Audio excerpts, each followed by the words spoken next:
Sahabat Lentas Sabda yang terkasih, kita jumpa lagi hari ini Selasa 15 Agustus 2023. Renungan kita ambil dari Injil Matius bab 18 ayat 1 sampai dengan ayat 4.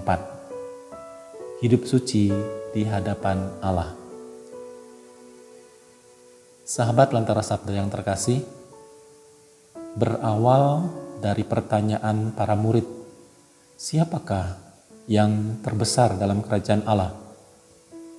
Ternyata jawaban Yesus sederhana sekali, yaitu yang mempunyai sikap polos, ya, mengandalkan Allah seperti anak kecil, dan sikap rendah hati dan juga merendahkan diri di hadapan Allah melalui sikap yang diwujudkan terhadap sesama.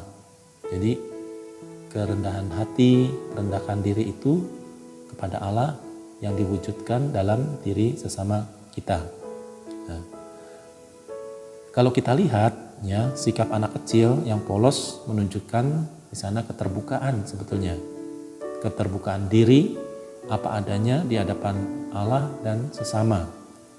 Di sana mengandaikan adanya kejujuran, ya, tidak gengsi, tidak bisa mengatakan bisa atau tidak mampu, pura-pura mampu dan sebagainya, dan bertobat yang terus-menerus agar hidup suci dan tidak mencemari diri dengan dosa-dosa yang melawan belas kasih dan ketaatan pada Allah.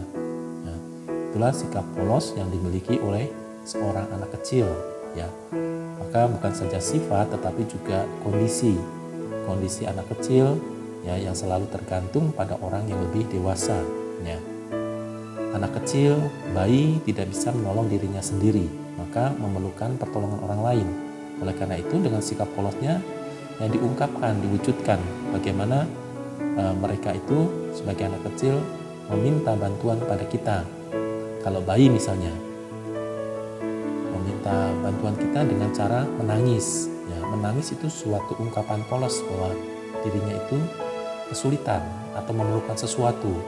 Maka dengan tangisan itu kita bereaksi sebagai orang dewasa untuk membantu. Misalnya kalau pipis, ya, karena tidak nyaman dia menangis, lalu kita akan menggantikan popok misalnya. Atau anak kecil misalnya kalau sakit biasanya itu sering menangis. Nah, itu dia tidak bisa mengungkapkan apa yang dia rasakan, sakit apa. Tetapi kita tahu sebagai orang dewasa bahwa anak ini mengalami sakit, sehingga kita melakukan tindakan-tindakan yang tepat, yang selaras, supaya dapat menolong dia, anak kecil itu. Nah, itu kira-kira sikap-sikap yang dimiliki oleh anak kecil, keterbukaan, ya. Maka diharapkan kita juga memiliki sikap yang terbuka tadi, sikap yang sederhana, sikap yang apa adanya di hadapan Allah. Maka sikap anak kecil tadi, ya, yang rendah hati dan merendahkan diri sebagai bentuk sebetulnya ketergantungan atau hanya mengandalkan Allah, bukan yang lain, ya. Kalau saya mengatakan ketergantungan, bukan ketergantungan secara secara negatif, ya, ketergantungan pada obat terlarang, ketergantungan pada alkohol dan sebagainya, bukan itu. Tapi ketergantungan dalam arti kepasrahan, ya, kepasrahan kepada Allah. Sehingga dengan dengan ketergantungan atau mengandalkan Allah, di sana ada sikap percaya pada pertolongan Allah dalam seluruh hidup, dan tentunya juga dengan demikian maka orang menjadi setia menjalani hidup dalam jalan-jalan yang telah disediakan Allah, ya, tidak mencari jalan lain, tapi juga orang mencari jalan-jalan yang dikehendaki oleh Allah. Misalnya apa saja, misalnya kalau sekarang ini marak tentang prestis, ya, orang mencari jalan pintas, maka kita setia pada proses. Diharapkan kita juga tidak mengedepankan prestis atau gengsi, tetapi tadi sikap rendah hati tadi yang kita kedepankan. Sehingga dengan demikian orang terpukau melihat kesederhanaan kita, ya, cara berpikir, cara bertindak, berkeputusan, menggunakan barang-barang duniawi ini, ya, dengan ungkah hari sederhana, maka di situ sebetulnya orang terpukau. Di tengah-tengah gemerlapnya dunia, masih ada orang yang bisa hidup sederhana atau mau hidup sederhana. Ya. Maka disadari pula bahwa di dunia ini selalu ada penyesatan. Ya, penyesatan itu bukan dari Allah. Ya.